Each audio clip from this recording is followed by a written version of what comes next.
Okay, here we are, Ben Bradshaw with Sueching Jitsapa Chin, here for the second episode of Tap and Tell.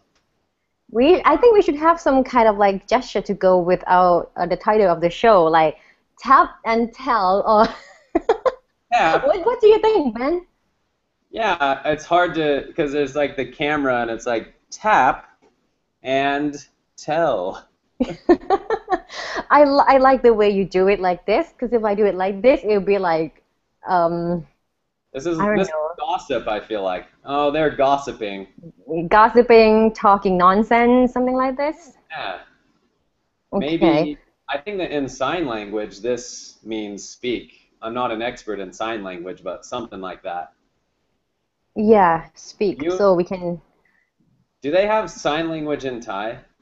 Yeah, they do. I believe they do have sign language for many languages, but yeah, we do have sign language in Thai. And okay, let's settle with this tap and tell. Okay. Hopefully we're not offending anyone. Hopefully this is not an offensive. Uh, Right, hopefully. Or if it is, then please let us know. yeah. For the first episode, we did turn on this Q&A feature, but we forgot to look at all the comments that people left us. So sorry about that. We will read them today. And if you take a look at the first episode of Tap and Tell, you see that there are some comments. We have more than 500 views for the Tap and Tell first episode, which we name How Addicted Are You to Your Smartphone? Some people like it. They want us to make more of Tap and Tell. Thank you very much. It went really well. I like the comments are very positive, and I think that as we continue on, more and more people will watch, and hopefully we'll Mhm. get more comments this week. We have some interesting things to talk about. Yeah, who's going to start first? So I have not really a heavy topic. Heavy, sometimes we mean that as in a serious topic. Mm-hmm. But Suching has more of a light topic. So I'll start. I'll start. Last week we talked about how much we use our devices, our smartphones, our tablets, our computers, our desktops, our laptops, everything. And it got me thinking a little bit more about how important our batteries are. Uh, I mean, we looked last week. We looked at how many hours per day we're using our phone. But here's another question, Suching.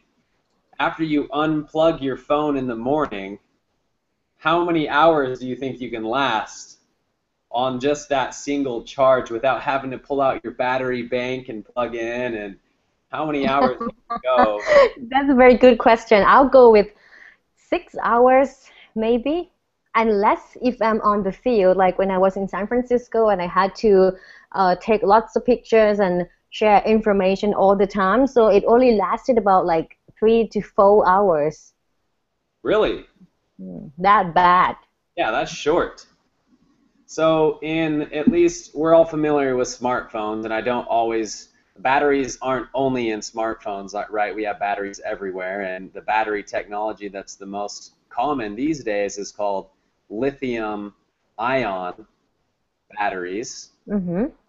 It has to do with what is actually inside of the battery and what is powering it. Um, what I would like to highlight is simply how quickly these batteries diminish in their power and how much we really want them to be better. Um, I think that my phone, we have a what we call milliamp hours, mAh, the Yep. way that we measure the power that we have available in our batteries. And I think my phone has something like 2300, 2000. Right. I think you have the exact number. Yeah, and I can maybe last 8 to 12 hours on. I guess I don't use it as much as you, or I thought we used it the same amount, so I'm actually surprised. I don't know. Do you what do you do when you use your phone? Do you chat or just browse or Facebook? Yeah, I mean it's everything. If I'm making a post, I'm on Facebook. If I'm reading news, I'm on Pulse, it's who I Mm-hmm. use for my news sources. If I'm talking with friends, I'm online or I'm on WhatsApp with my friends back home, or I'm on Hangouts, just talking with friends, browsing the internet, just playing around. Um, but what I want to get at here is how we seem to always, every year there's a new phone, there's a new device, but our battery life never really seems to improve a huge amount. Right. And it stays the same shape too. Like It's the same shape. square. Yeah. I think for me, if I would want to buy another smartphone, I'll probably go with something like 28 to 30 milliamps, or maybe even more than that. Because now I know that I am a heavy user and I'm going to need more than 2300 milliamps for my smartphone. Or maybe just use two smartphones, but that would be, I don't know, inconvenient. Yeah. Heavy user. So there's actually a new technology that recently was released, and it's actually out in the world for sale, but most people don't know about it. Mm-hmm. I found this article on this website that stays up to date on the latest. Uh, it's a lot of technology stuff. It's called Extreme Tech. They're for people like me that are engineers. We care about the technology. We care about the science behind it. So let me pull up this real quick, and let's take a look at one of these, at least one of these sentences that they showed us. There's actually a really good video on explaining lithium ion batteries. If you want to look it up, it's just search how do lithium ion batteries work, YouTube, enter, you'll find it there, and it's about 2.5 minutes. But what Mm-hmm. I want to show is something that's a little bit different. Let me start this screen share. Here we go.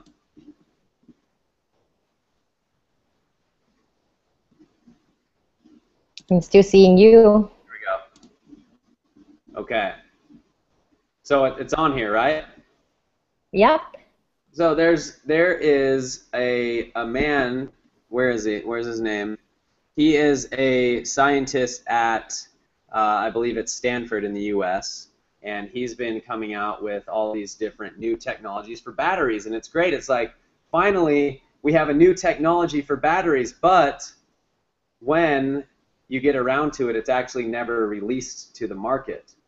So this is what I really liked about this article is they're talking about there's this new battery technology. It's out there. It's finally out. You probably have it in your smartphone already. The problem is as they say it, the thing is it's not really in anyone's interest to produce a smartphone that has 50% more battery life than its predecessor. It's much better profit-wise to increment it slowly enough to beat last year's phone and your immediate competition, and no more. Higher, this is a good word, I'll explain in just a second. Higher energy density isn't just about longer battery life either. If you have a higher energy density, you can achieve the same runtime but with a smaller and lighter battery, or you can pack more in sensors, faster chips while keeping the battery life the same. The main point, though, is that in today's landscape, where we're slaves to mobile technology, new battery technology is very important and needed. So let me come back to me here. This scientist, this researcher, he had a huge breakthrough, and he released it, and it's out there, but the smartphone companies aren't giving it to you because they don't want to all of a sudden triple your battery life, because then it'll make the sales for last year's model drop. For them, the Wow. money that they can make is through making it slowly, slowly a little bit better, so that each year it's just an incremental update, as we call it. So we can all be so excited about each update and be like, yay, longer battery, like this every year.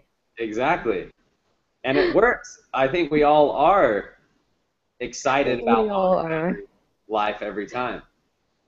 And I thought that the reason why we're still suffering with this battery, like at the present, is because it's expensive technology. True, it's true. And even if you do get a better battery, what we call, or a better energy density. So imagine we have one square, a cubic centimeter, and the more energy that you can pack in that small volume, the better. And although you have more energy per cubic centimeter, it doesn't necessarily mean that you're going to last longer, because your smartphone designer might squish down your battery to be smaller, but that gives them more space to put new things in, a better antenna and different sensors and better processors. And so your actual life of how long your smartphone lasts ends up being about the same, even though you have better battery technology in your phone. So we So have to trade all the new technology, like new features that we could use in our smartphone with how long the battery is going to last. I mean, we can have it both way. I think we can, but once again, it comes down to the money. Where are they going to make the most money? Yeah. And we just got to show our voices. We got to voice our opinions on this if we really want to have better battery lives as we move forward in smart devices and laptops and whatnot technology. What about flexible batteries so that we can all have flexible devices? Some smartphone that you can fold and then put in your pocket. I'd love that. LG, I think that you've demoed this phone before, right? The G Flex. Yeah, the LG G Flex and the Galaxy Route. I think like I demoed first of the both of them, but still not that flexible. I mean, for the LG G Flex, you could maybe press your hand on it, and then once you lift your hand, it will just spring back to being a little bit curved. Hmm. But I don't see that much of advantage over other smartphones right now, where it may be a promise to a better future. Yeah, hopefully. I want Hopefully. I want a phone to last me for 2 days straight. I mean, I really just want one day, but 2 days would be awesome. Yeah, 2 days would be awesome. Or you can also, if you use Galaxy S5, you can just turn on that ultra power saving battery, even though you see only black and white, but it will last you probably about 1 or 2 more days if you have 10% battery left on your phone. But it's not the same. Can you Mm. also answer some of the battery myths, like using, people seem to think that if you charge your phone and you leave it for too long, then it might be some kind of danger or some other myth when it comes to charging battery.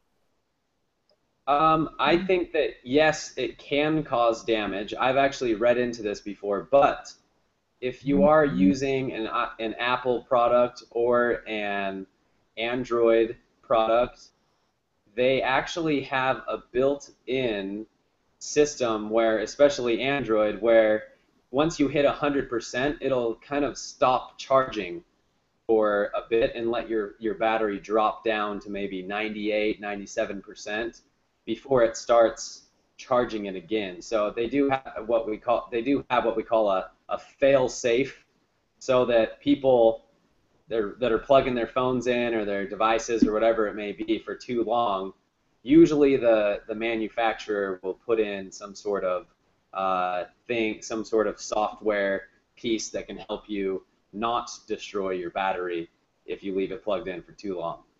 Yeah, you're actually right. I'm looking at this article on Mashable.com, and it says myth number 3, charging your phone overnight kills the battery. And they said the truth, your phone is smarter than you think. When it's fully juiced up, it knows how to stop charging. That means the battery isn't even in use at all. Mm. So just don't worry about it. Charge it overnight.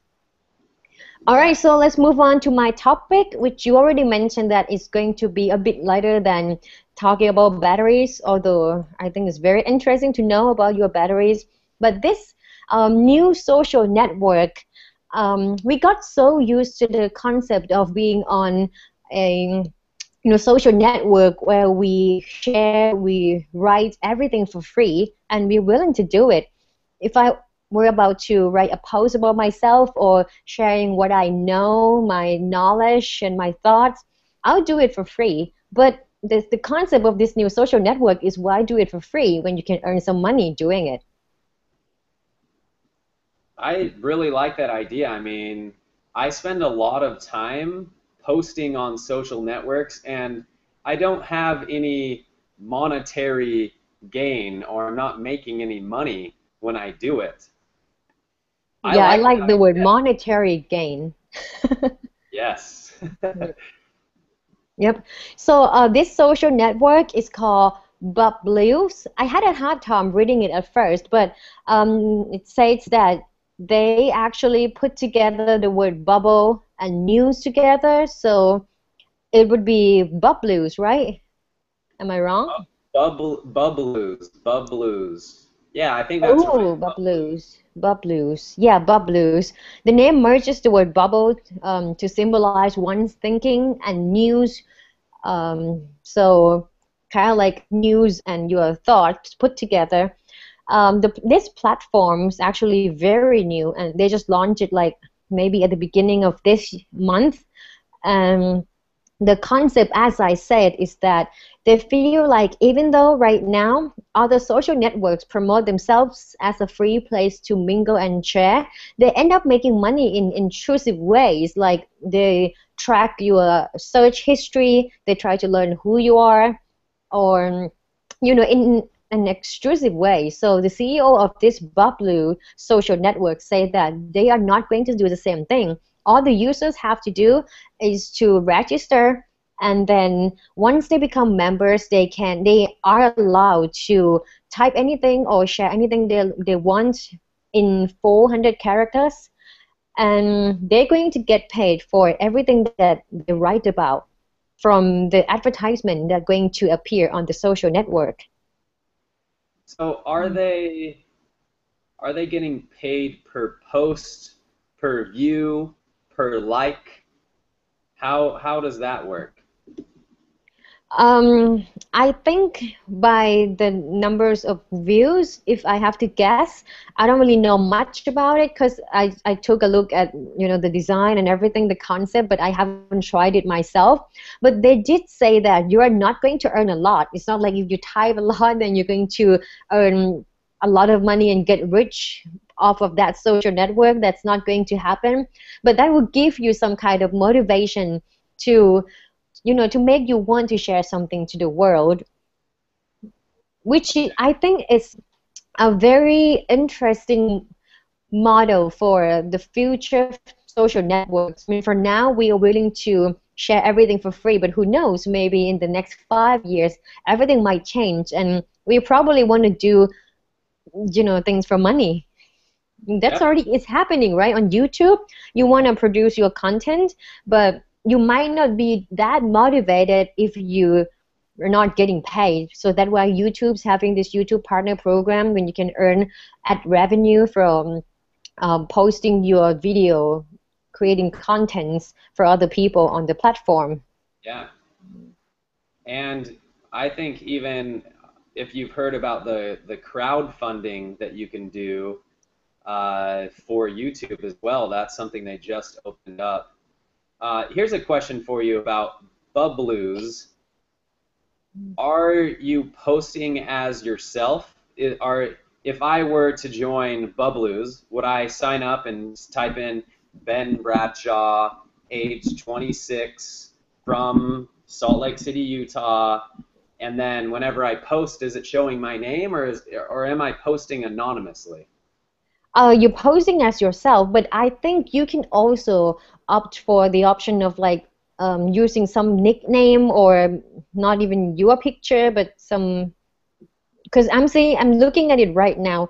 But let me show my screen so that you can see what it looks like. So like here, Bob Blues. Can you see it? Oh yeah, yeah. Okay, so this is bobblues.com. Once you get on this website, you can see many people started posting something. And if you see all these cards, you see that there are three posts, and then the fourth one will be advertisement. Oh, okay. So let me click at something for you so you know what other users are writing about. What looks good?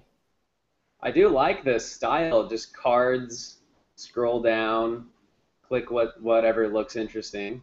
Yeah, it kind of reminds you of Pinterest or user interface of Android Wear. Yeah. Oh, she looks pretty. Let's click on her. Okay. Oh, pretty girl, click. Click. Yeah, hot guy. Click. So the Village of Wind. I guess this is some kind of like a journal. And then under every post, there will be advertisements, and this is how users earn money. They have some slice from the ad revenue that the bubblers.com website is going to get. Hmm. So it looks simple enough. I Super wonder simple. if many people would join this bubblers. I can Would you? imagine if they start getting more and more popular, I mean, just like every other website, every other social network, that they'll do uh, an overhaul, as we call it, Mhm. an overhaul of their website and do something new. But I like the direction they're going. I think that's pretty modern looking with the card style. Google definitely, at least to my knowledge, pioneered that card type look where you have it's like a square around each little post, which a lot of different websites use nowadays, and it looks really good. Do you think maybe one day Facebook will follow the path? Is it possible? I mean, I think they kind of are. I think they are kind of. Let me even just look at my Facebook feed real quick, just so I Hmm. can see if it can pull it up. Okay, so when I'm scrolling down on Facebook, I have kind of a gray background, and then each post is a pure white background. So Facebook kind of even has that look as well, where each post is a card, almost like an invitation to come and look at this post. And you can definitely see a distinction between each post as you scroll through your feed. So it's very common, and I like it. Yeah. Wow. What about monetary gain? Monetary gain um, Probably not. on Facebook, or you mean just on Bubloos? On Facebook. Is it possible? I think it's only for marketing. I don't know if there's any way that you can really make money on Facebook. Yeah, but just imagine if you could, because right Yeah, now we probably post like 3 to 5 posts a day, and let it like whether it's picture or just text or video, they are all contents and they are valuable to certain people. So I think it would be fair if we can get paid by providing those content. I think it'd be great. Yeah. I yeah. So I mean, Okay. I So post. let's. What are we at Okay. on time right now, Suching?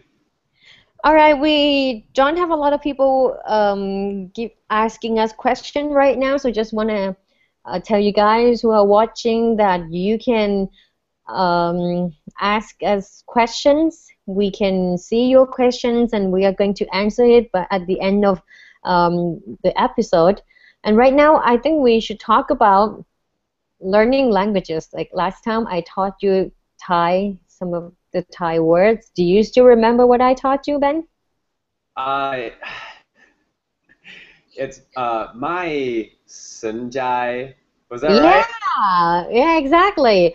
So last time we talked about this word fubbling. If you fub someone, it means that you keep looking at your phone and you don't pay attention to the person who's sitting right across you. So Ben came up with a Malay word that means not paying attention, right? It technically means not serving, like serving somebody something, but they use it for not giving attention. Okay. In Thai would be ไม่สนใจ like you said. And in Malay, I remember it's stuck lion. Yeah, that's correct. Yeah, I just have to think of the English word lion and then I'll be fine. Um, yeah. So here's my word for you then, and this is Okay. also an English word. Malay has a lot of borrowed words from English, and since my topic today was on batteries, what we can use in Malay, it's kind of a slang, I guess. You just say juice, juice, just like the word juice in English, and it means how much energy or how much battery do you have left in your phone. Like, do you still have any juice left in your phone? Juice. Yeah, How does I like just when people say juice and to talk about battery, but I had no idea that Malaysian people also use the same word. That's yeah. very interesting. hmm And it's Juice. kind of a colloquial thing. I'm sure it's not in the dictionary for battery usage, but I have a lot of friends that use that for their phone's battery life. So, Okay. So in Thai, I mean, maybe I have to ask you first. In English, can you shorten the word battery and then just say bat? Like, do you have any bat left? oh, uh, you could, and I'm sure that people would understand, and maybe friends would say it to another friend, and Mhm. I mean, me and my friends, we're always making up words to each other just for fun. If you wanted to, you could say, "Do you have any bat left?" That But you would kind work. of like you have to talk it over with your friends first in order for you guys to understand if you say the word bat. Yeah, definitely. Hmm. Okay, the reason that I asked it because in Thai we don't say battery, maybe because we're lazy, we want to shorten it. So we just say bat. And if you want to say like your battery dies, you in Thai you would say bat mod. Oh, bat mort. Yep, you got it right. Bat is from battery and mod is gone. So you can pretty much put the word mod to anything. Like if you, what other thing that you can say? Food. Is there any more? Mort. Lao. หมดแล้ว yeah exactly you can say หมดแล้วแบตหมดแล้ว or in Chinese would be 没电了 Like no electricity. I don't know 没电了 can you say something like that like 我的手机没电了 I think that's right. Dianle. I don't know the word for. I used to know it for energy. What like for energy in Chinese? I can't remember. Liu liang. I think liu liang. I think that's energy. 没有 liu liang le. 没有 um, I I'm don't gonna know. just go with 没电了 that's like a lot easier for me. Hmm. But we have to look it up how to say battery in Chinese. Yeah, yeah, no, Okay, just remember bat mode if you wanna, when you were in Thailand and if you wanna talk to someone, let them know that your phone died and you have to borrow their phone, you can just say bat mode lao. okay. Should we look at uh, one of these questions? What about this is from Hun I can't say it. I'm sorry. Say it for me. Yeah. What's the question? Any thoughts on Michelle Phan's case? Yeah, I heard about that. I read about it this morning. Michelle got sued over copyright by this record company, but I apparently she was using a lot of Cascade songs. hmm But to be honest, I knew Cascade from one of Michelle's videos, and I started following them on Facebook. if it weren't for Michelle, I wouldn't have known that the band existed. Really, really, okay. So that's maybe an argument that they could bring up in court if it does go to court, that the positives or the pros for Cascade were actually outweighed the cons. That her posting and using his music maybe helped improve his publicity and actually helped him in the end. I think that what it comes down to, though, is that she had monetary gain, or she made money off of videos that used his music. That's really the problem. It's not so much as if he got more famous or more well-known or got new followers such as you. It's more about whether or not she made money legally or illegally, and according to copyright, it would be illegal, at least in the United States. She did make money off of Cascade's music, but from what I heard, I think Cascade themselves were fine with Michelle using their music, but the record company is not fine about it. They said that they tried to inform Michelle Phan several times, but she didn't respond. So that's why it came to this.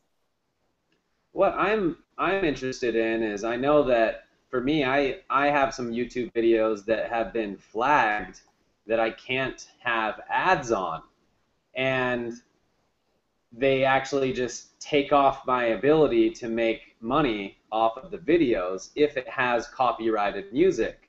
So why did they not do that to Michelle's videos if it had copyrighted music such as Cascade's songs? Right. I think that's a very good point. They could have just um, not let Michelle Phan earn money off of that. But I'm reading this article on BBC website right now. I found this from Cascade. They say that copyright law is a dinosaur ill-suited for the landscape of today's media. This is actually what the owner of the songs think. So basically, I think Cascade will totally be fine. Maybe, I don't know, in the future, in the very near future, copyright itself will transform completely because people will build off new work using the work that other people have done before as like a foundation or inspiration. And if we do apply too much of copyright, we might not be able to create anything new. I mean, everything has been created in this world, and it's so hard to create a completely new thing. It's true. It's true. A lot of the times you use past songs or art or movies as inspiration, and not every idea is completely original. It was inspired maybe by something else. Um, yeah, copyright is a difficult thing. I'm not real familiar with all the laws on copyright. Or we could promote Creative Commons more. That might be another way to go, letting people know that they can use your work and you gave them permission to use your work to build up something else. So if people started to use more of Creative Commons license, then the world might be a better place for creativity. Definitely. So yeah, I think this is all we have for today. We don't have a lot of comments today, but we probably will once the clip is uploaded on YouTube. And then for the third episode, we're going to read the comments and reply all of them. Huh? You were busy doing that, right? Okay, I have to admit that this will be my first time playing with the Google Hangout effects. Okay. All right, Oh, this is funnier. nice. This is silly, but it's cute. Okay, let's just say goodbye for now. We are going to. What? I can't concentrate on saying goodbye if you look like that. Fine, okay. Okay, you say goodbye. All right. Thanks to everyone that joined us for the second episode of Tap and Tell through Google Hangouts Live. and we look forward to some comments. Also, if you have any suggestions on language phrases that either myself or Sueching should learn, put those in the comments as well. Hey, you were supposed to not distract me. I wasn't distracting you. Fine. No, I'm going back. I have to be like this so I can say goodbye. Oh, you're a No, princess Mr. now. Grace. Okay, all right. Okay, then we'll see you again next week. So, bye for now. Bye.